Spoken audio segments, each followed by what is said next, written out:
if you were a wrestler today, and put yourself as much as you can out of the Jim Cornette mindset and, maybe some old school mindset into a modern wrestler. If you were a modern wrestler today, is it a bigger risk signing with AEW now than it was when AEW first started, due to the nature of what's happening in media, due to the changes in WWE? Is it riskier today to sign a 3-year or 5-year deal with AEW than it was in 2019? Oh, good God, yeah.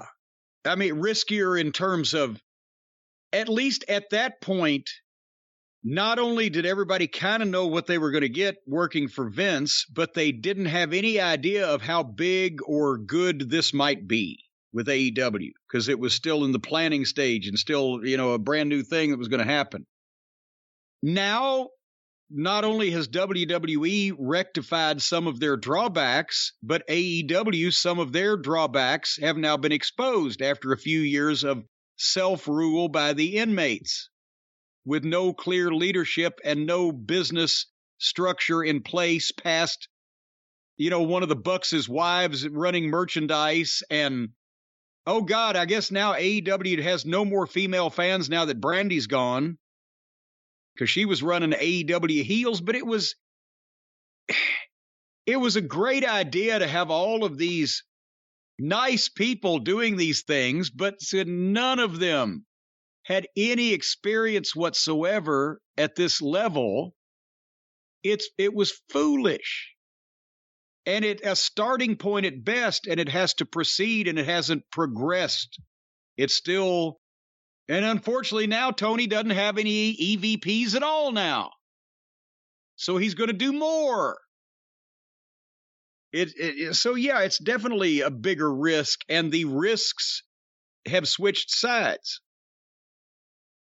Anyway. And if you're WWE, if you're Triple H, if you're Nick Khan, you know this. You're kind of using that when you're, well, I'm not going to say they're approaching wrestlers, but you're using that subliminally to wrestlers out there. They kind of know that the tide has changed and they're wanting to be reached out to in a lot of cases.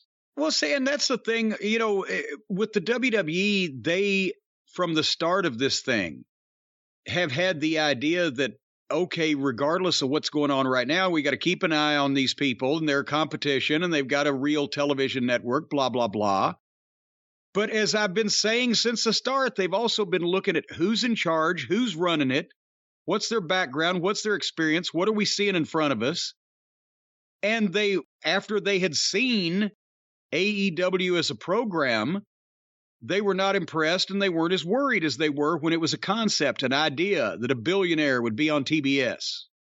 Now they've seen it, and they're like, okay, now we know how to combat this thing, and let's prey on the weaknesses that they are obviously showing in terms of convincing other talent you shouldn't go there because it's fucking chaos. And they've got plenty of shit to point to.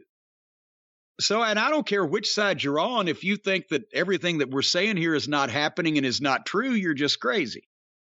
You're just crazy. It's just happening. That's the thing.